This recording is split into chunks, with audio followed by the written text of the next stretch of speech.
So, in our last video, we went hunting for Easter eggs. That is, little nuggets of knowledge hidden within the MPEP. This week, we're going to look at the opposite problem. How to keep your little nuggets of knowledge, that is, your trade secrets, proprietary using the MPEP itself. Now, this problem comes up because of Rule 56. That is, the duty to disclose information which may be material to patentability. Actually, let me rephrase that. The duty to disclose information that is material to patentability.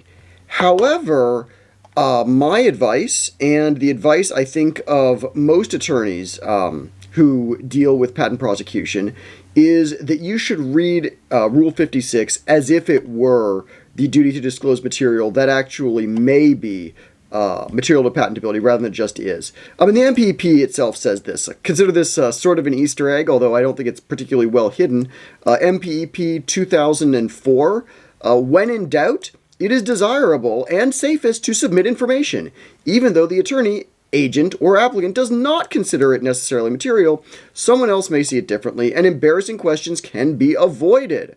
So, there you go. They go on, it is desirable to submit material information about prior uses in sales, even if it appears that they may have been experimental, not involve specifically claimed invention, or not encompass the claimed invention. So, you, in my opinion, should disclose material that may be material to patentability.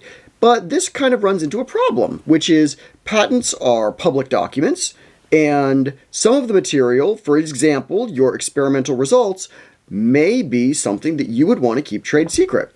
Well, is it possible to both have your cake and eat it too, right? Submit material in compliance with your duty of disclosure under Rule 56, or I'll say the expanded duty of disclosure, as I just read through, while still maintaining the material that you don't think is actually material to patentability as trade secret.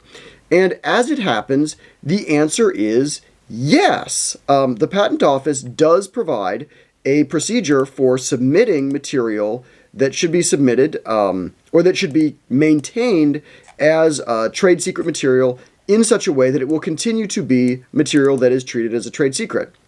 The way that you'll do this is set forth in MPEP 724.02. Information that is considered by the party submitting it to be either trade secret material or proprietary material, or actually another scenario is it could be material that comes up in litigation, but it's under seal, right? So it's sealed material, but you might still need to disclose that under your Rule 56 duty.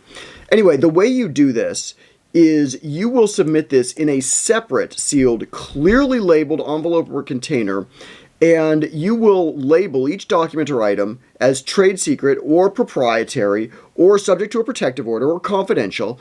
And if you're going to do this, then the way the Patent Office handles it is they will look at the material. The patent examiner will look at the material, but anybody else trying to look at the material, they won't be able to. So if someone goes in, they're looking at it sort of in the file room, or they try and look at it in pair, this material will not be made available, at least until the patent issues, or until it actually goes out.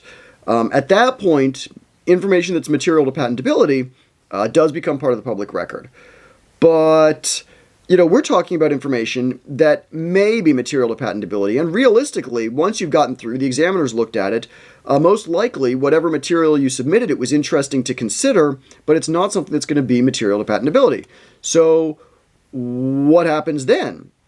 Well, if in addition to submitting the information in that separate sealed container, you have also filed a petition to expunge, and this is set forth in MPEP 724.05, then you will, before the application is allowed, the patent examiner will kind of do a file review and say, all right, has this petition to expunge been acted on? And if it's not acted on, they will act on it. And if the information really isn't material, they will remove it from the file wrapper.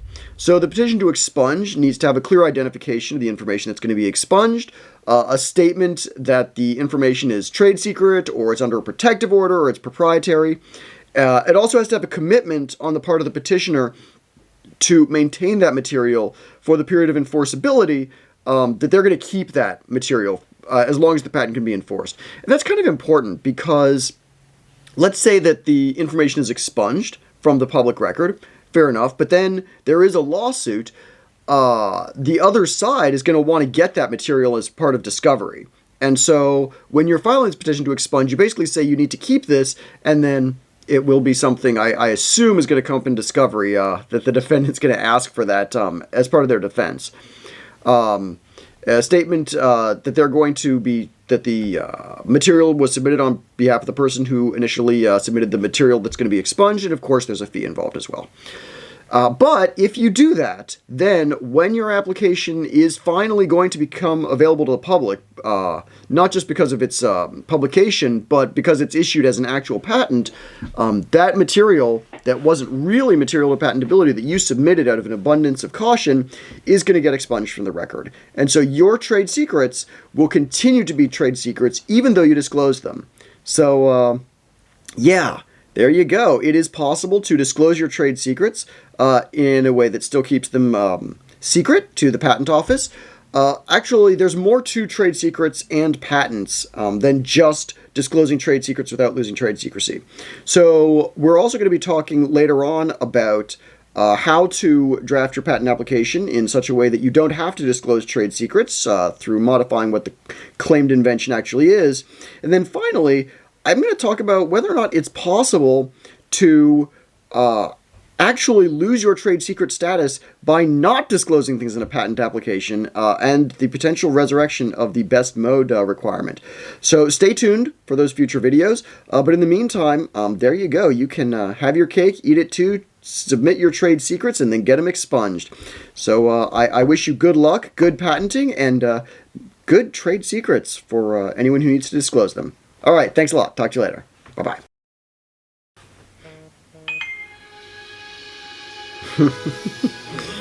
Thumbs up, huh?